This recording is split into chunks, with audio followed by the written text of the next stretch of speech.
नमस्कार दोस्तों, स्वागत है आप सबका अपने चैनल कथा साहित्य दर्पण में। मित्रों, हम लोग प्रस्तुत हुए हैं आज दलित विमर्श के साथ, जिसमें दलित विमर्श की एक प्रसिद्ध कहानी है आवाज़ें, जिसके लेखक है मोहनदास नैमिषारण्य। तो कहानी पर पहुंचने से पहले जानेंगे संक्षिप्त सा परिचय मोहनदास नैमिषारण्य जी का। दलित साहित्य को आधुनिक रूप में स्थापित करने वालों में महत्वपूर्ण भूमिका निभाने वाले मोहनदास नैमिषारण्य का जन्म 5 सितंबर 1949 को मेरठ, उत्तर प्रदेश में हुआ था। विषम परिस्थितियों में शिक्षा हासिल करने के बाद वे कुछ समय तक मेरठ के कॉलेज में प्रवक्ता रहे, लेकिन बाद में उन्होंने अपना पूरा जीवन दलित पत्रकारिता एवं साहित्य को समर्पित कर दिया।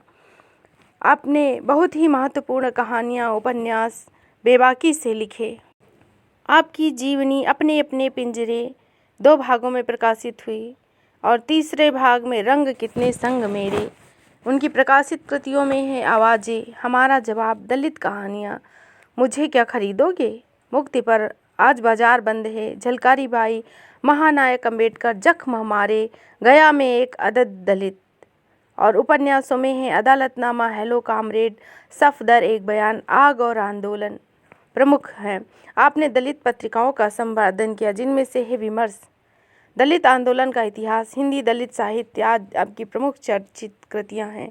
तो ऐसी महान दलित साहित्यकार की एक प्रमुख कहानी संग्रह आवाज़ें, जिसके शीर्षक कहानी है आवाज़ें। तो आज हम लोग सुनेंगे यही दलित साहित्य की मार्मिक कहानी।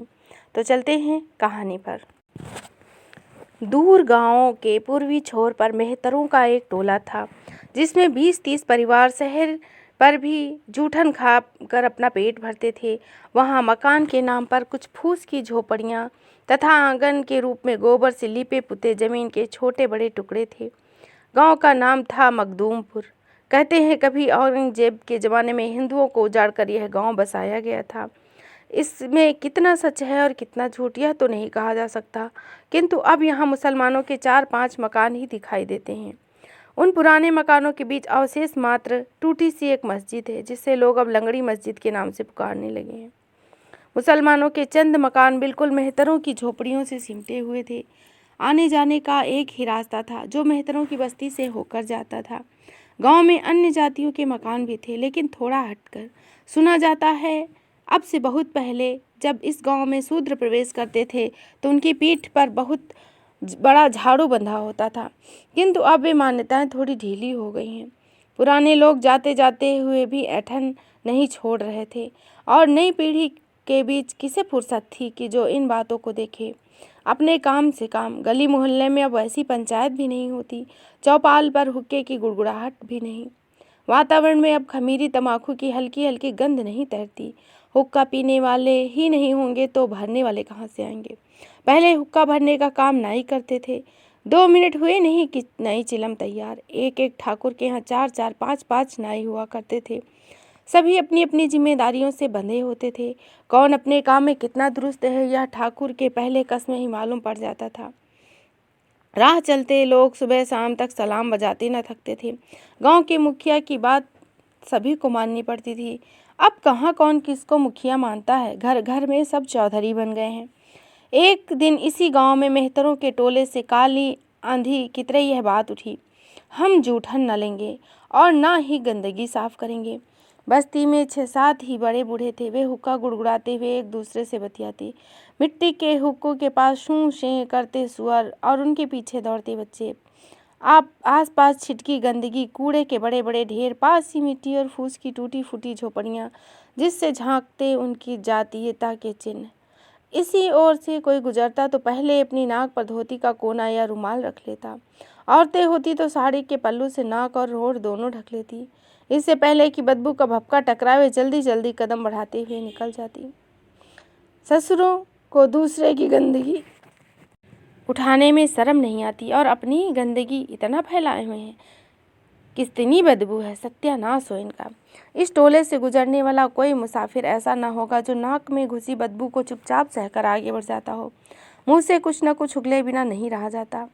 कभी कभी ऐसा भी होता कि शहर से मेहतरों के टोले से ही कोई बुर्राक कपड़े पहने हुए अप टू डेट आता, 2-4 बातें सुनाए बिना भी नहीं रहता। वह भी उसकी बात से ऐसी आम शहरी की सी बू आती। बात बात में शहर और गांव में रहने के अंतर को बतलाया जाता। हालांकि बस्ती में रहने वालों पर इन सभी बातों का जरा भी प्रभाव न पड़ता। गंदगी के साम्राज्य के बीच अधिकांश मेहतर बड़ी बेफिक्री से रहते थे। गांव के ठाकुरों की बस्ती अलग से ही पहचान ली जाती। साफ खूब लिपे पुते मकान, लोहे के चौड़े चौड़े दरवाजे, आसपास खूब खाली जगह होती। कोई घर ऐसा न था जिसमें लाठी न हो और उस पे 2-4 तोले चांदी न मढ़ी हो। हर महीने उन लाठियों को सरसों का तेल जरूर पिलाया जाता था। वैसे गांव के 2-4 घरों में लाइसेंसी बंदूक भी थी। कुछ घरों में लाठियों के साथ बल्लम भी रखे होते थे। यूं तो घोड़े पर चढ़ने की परंपरा खत्म हो गई थी, किंतु बात बात पर मुझ पर हाथ जाने की आदत अभी भी उनमें बरकरार थी। ठाकुर अवतार सिंह के यहाँ नई जोड़ी चढ़ाने का काम चल रहा था। बढ़ई जाति से हिंदू था। वह लकड़ी के एक बड़े तख्ते पर रंदा मारता जाता और साथ साथ बुदबुदाता भी जाता। कोई आसपास न था। उसके भीतर किसी से बात करने की खुजली हो रही थी। तभी अवतार सिंह का छोटा लड़का आया तो वह बोल उठा, छोटे ठाकुर, देखो इन ससुरों ने क्या उधाम मचाया है। क्या भला? छोटे ठाकुर पूछते हैं। कहते हैं कि अब हम मैला न उठाएंगे। भला शास्त्रों की बात भी कोई टाल सकता है क्या? शास्त्रों में यही सब तो लिखा है ना। लेकिन बुढ़ऊ, आजकल शास्त्रों की बात मानता कौन है? कुढ़ते हुए छोटे ठाकुर कहते हैं। तभी तो यह हाय तौबा मची है। कई छोटे बड़े कहीं भेद नहीं मानते। पहले इन ससुरों की परछाई से भी दूर रहा जाता था। अलग खाना पीना। अब तो छोटे ठाकुर, सुना है शहर में होटलों में एक ही कप में सब चाय पीवे हैं। कितना बड़ा अन्याय है। सारा धर्म ही चौपट हो गया। बात आई गई हो गई, किंतु धीरे धीरे बढ़ती ही जा रही थी। फूस की आग की तरह लपलपाती परिवर्तन की भावना दिन दिन जोर पकड़ती जा रही थी। ठाकुर की बहू को बच्चा हुआ, पर मेहतरों के टोले से इस बार कोई न आया। सभी मेहतरों में पंचायत हुई, जिसमें अधिकांश ने कसम उठाई कि मैला उठाने कोई न जाएगा। जो जाता उसका हुक्का पानी बंद। यह कसम 1 सप्ताह तक पूर्ण रूप से चली, किंतु एक ही सप्ताह में गांव में गंदगी के ढेर बनते चले गए। ठाकुरों की बस्ती में 1-2 ने मन में विचार किया कि एक बार चलकर देखा तो जाए। भला क्यों? सदियों से चली आ रही बड़े कहलाने की मानसिकता उनकी ढह जाएगी, ऐसा सोच वह नहीं है।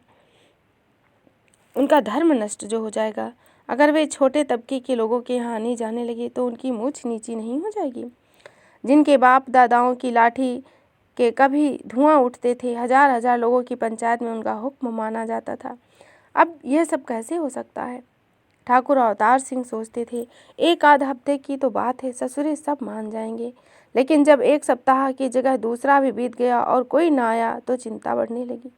अगले दिन ठाकुर को भनक मिली। रोज रोज इतवारी के घर पर ही पंचायत होती है। उसका लड़का शहर से आया है, उसी का काम हो सकता है। 2-3 कारिंदे उधर से गुजरते थे। वहाँ से गुजरते हुए वे उचटती हुई निगाह मेहतरों के टोले की तरफ भी डाल लिया करते थे। अब वहाँ पहले से अधिक सफाई दिखाई पड़ती थी। जहाँ जगह जगह कूड़े के ढेर थे, वहाँ अब साफ सफाई थी। नालियों में भी पहले से अब बदबू कम आती थी, पर ऊंची जात वालों के यहाँ गंदगी बढ़ती जा रही थी। जगह जगह कूड़े के ढेर दिखाई पड़ने लगे। कभी कभी बस्ती के बेलगाम कुत्ते कूड़े के ढेर पे मुंह मारते और उसे अधिक बिखेर देते। उन्हीं कूड़े के ढेरों पर रोटी के टुकड़े खा खा कर कुत्ते आपस में लड़ते। जहाँ कुत्तों की लड़ाई गंदगी के लिए होती, वहीं गांव के आदमियों का वाक युद्ध गंदगी डालने पर होता। सुबह शाम खूब कहासुनी होती। एक दिन ठाकुर ने अपना कारिंदा भेजा, लेकिन उधर से बड़ा ही मुंहफट जवाब आया। इतवारी अपने कच्चे आंगन में बैठा हुक्का गुड़गुड़ा रहा था। आसपास 2-4 सुअर बेफिक्री से घूम रहे थे। कभी उनमें से कोई भागकर इतवारी के पीछे छुप जाता तो कोई दूसरा उसे ढूंढने का प्रयास करता। जब 2-4 सुअर उसके आसपास इकट्ठे हो जाते तो हें हें कर उन्हें भगाने का प्रयास करता और पुनः हुक्का गुड़गुड़ाने लगता। तभी कारिंदा आकर कहता, इतवारी, तुझे ठाकुर ने बुलाया है। हुक्का गुड़गुड़ाते हुए इतवारी ने गर्दन घुमाकर देखा। सामने ठाकुर का कोई कारिंदा खड़ा था।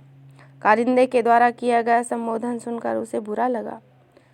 वैसे पूरे 50 साल से तो तू यही ताकड़ा भाषा सुनता आ रहा था, आज तक तुझे बुरा न लगा। लेकिन आज वह सदियों से संस्कारबद्ध गांव के माहौल से परिचित है। ब्राह्मण का लड़का चाहे वह अभी ढंग से नाक साफ करना भी क्यों न सीख पाया हो, लेकिन 60 साल के बुढ़े तक उसे पंडित जी पाल आंगन कहकर आदर प्रकट करते हैं। इतवारी की उम्र 50 से ऊपर होगी।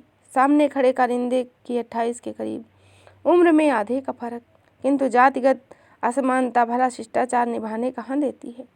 आज उसे बहुत बुरा लगा। तभी कारिंदा पुनः कहता है, इतवारी, तुझे ठाकुर ने बुलाया है। कारिंदे के पहली बार कहने को इतवारी ने अनसुना कर दिया। तब दोबारा कारिंदे ने उसी लहजे में कहा तो वह उबल पड़ा, कौन ठाकुर? गांव में कौन ठाकुर है, तुझे नहीं पता?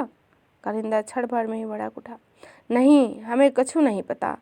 अब कोई किसी की ठाकुराई नहीं चलती, सब अपने अपने घर में आजाद है। क्या? कारिंदा पूर्ण रूप से गर्मा गया। उसने सपने में भी यह विश्वास न किया था कि इतवारी, जिसकी उम्र मैला ढोते ढोते तथा दूसरों की जूठन खाते खाते बीत गई, वह ऐसी बात कर सकता है।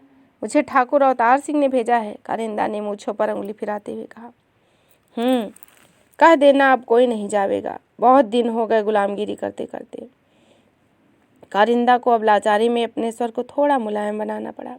इतवारी, काम में कोई गुलामगिरी नहीं, तुम्हारे बड़े बूढ़े भी तो करते थे और तुम्हारी उम्र भी तो यही करते करते गुजर गई।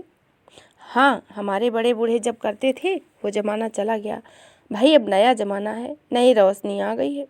कारिंदा समझ न सका नया जमाना और नई रोशनी वाली बात। इतवारी के द्वारा कहे गए शब्द उसे अटपटे से लगे। मन किया कि एक ही लाठी में उसका काम तमाम कर दे, लेकिन वह ऐसा न कर सका। वह उल्टे पांव लौट आया। ठाकुर ने सुना तो खोपड़ी जल उठी। दिमाग में जितनी भी नसें हैं वे सब आपस में जुड़ गई। वे सब फटी, अब फटी कि तब फटी। उसे बहुत गुस्सा आ रहा था। वह गुस्से से बड़बड़ा उठा, ससुरे चमार भंगियों ने देखा देखी कितना सर उठा रखा है। 10-20 साल पहले तो मुंह में जबान ही न थी जैसे, और अब कहते हैं गांव में कोई ठाकुर वाकुर नहीं। पास ही वह कारिंदा, सुना है शहर में तो होटलों में एक ही कप में सब दूध चाय पी में है। सुना है वहाँ के मंदिर में भी घुस जाते हैं ससुरे। अब तो इनका ही राज है, सरकार ने भी तो सर चढ़ा रखा है ससुरों को। शहर की बात दूसरी है, पर हमारे गांव में यह सब न चलेगा। ठाकुर अवतार सिंह हुंकार उठे। उनकी विष भरी हुंकार जहरीले सर्प से कम न थी। ठाकुर ने वह जमाना देखा था जब उनके दादा बहुत बड़े जमींदार थे। कहते हैं 100 पंचायत में उनका हुक्म माना जाता था। अंग्रेज लाट साहब आते तो पहले उन्हें ही बुलाया जाता।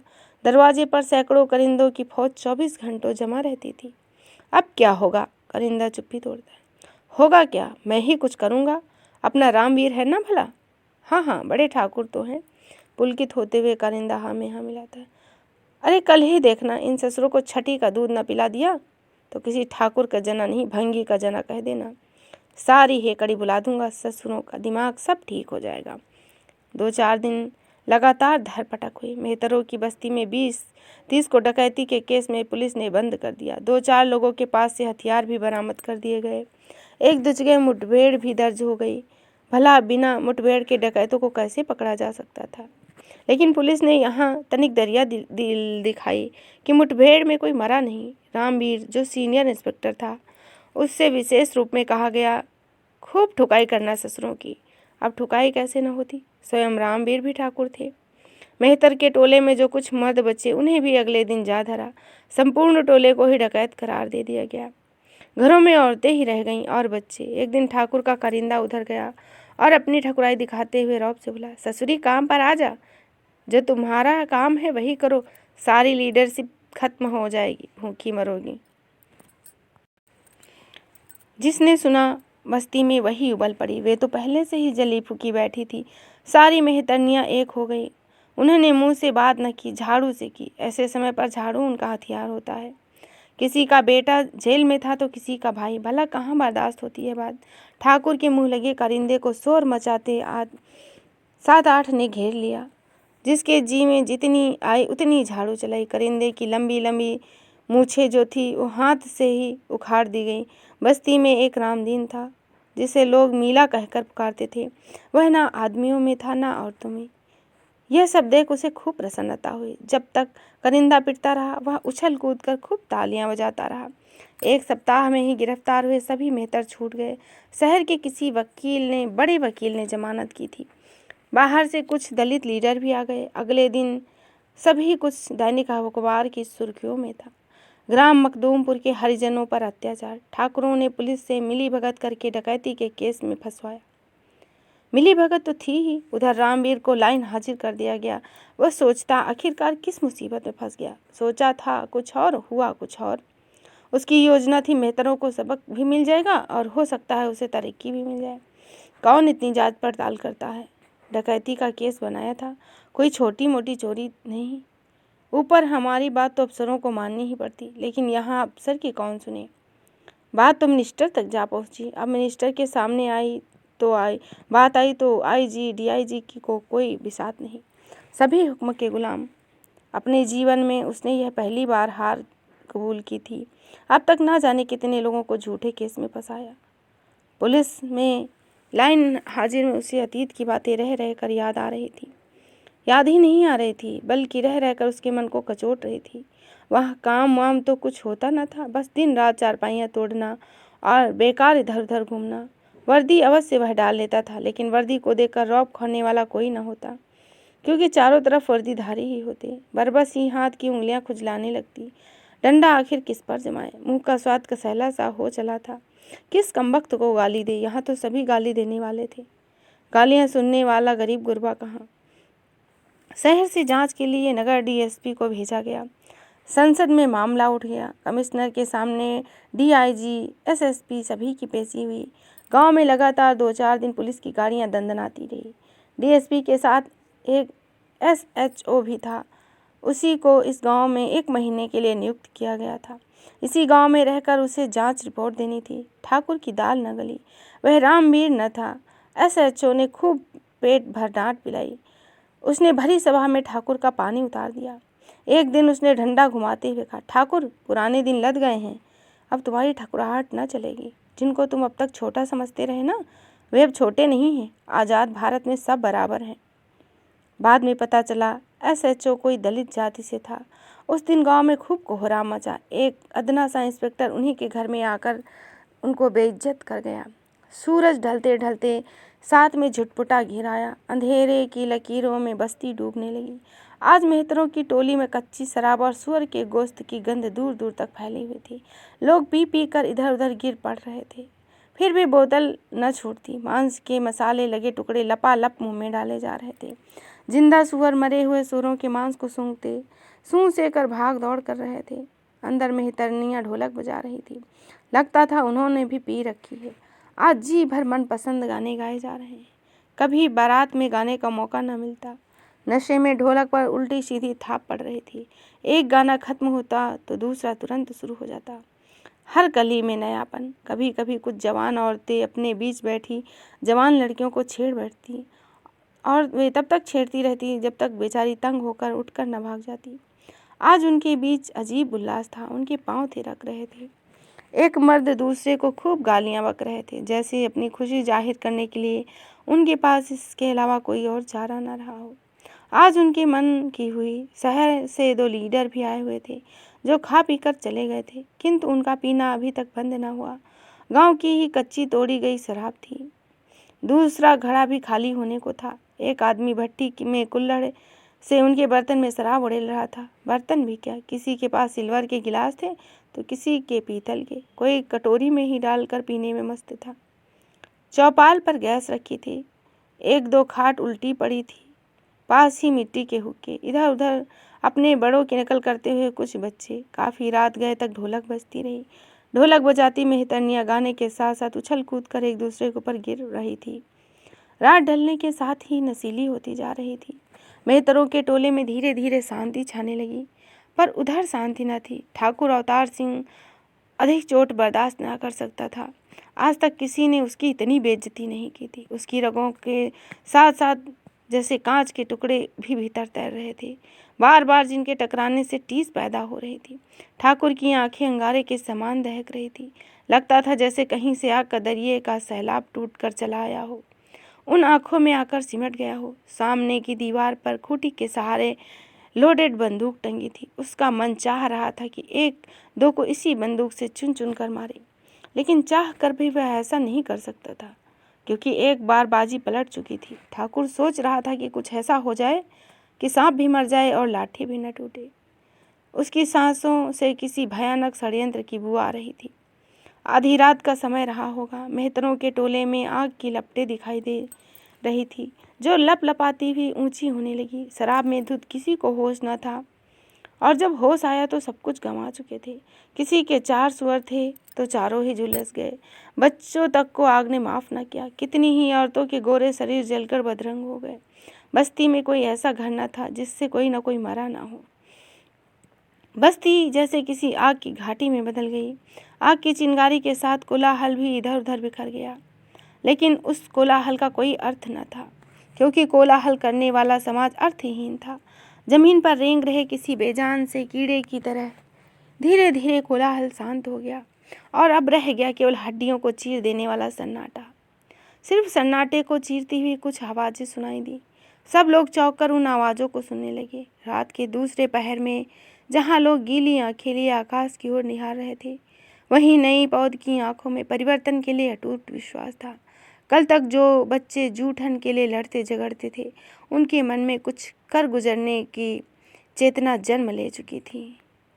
तो इस तरह आपने सुनी मोहनदास नैमिषारण्य जी की प्रसिद्ध कहानी आवाज़ें, जो कि मार्मिक दलित कहानी है। आशा है आपको यह कहानी अवश्य ही पसंद आई होगी। तो फिर मिलेंगे इसी तरह एक नए तथ्य के साथ। तब तक के लिए धन्यवाद। मित्रों, हमारे इस चैनल में विभिन्न पाठ्यक्रमों से लगी हुई महत्वपूर्ण कहानियाँ, यूजीसी नेट तथा असिस्टेंट प्रोफेसर के पाठ्यक्रम में लगी हुई कहानियाँ एवं अन्य महत्वपूर्ण पाठ्यक्रमों में लगी हुई कहानियों का भी वाचन किया गया है। तो आप उन्हें अवश्य सुनें, हमारे चैनल को सब्सक्राइब करें और हमारा भी सहयोग करें तथा अपने मित्रों में शेयर करें और उनका भी सहयोग करें। तो फिर मिलेंगे, तब तक के लिए धन्यवाद। जय हिंद, जय हिंद।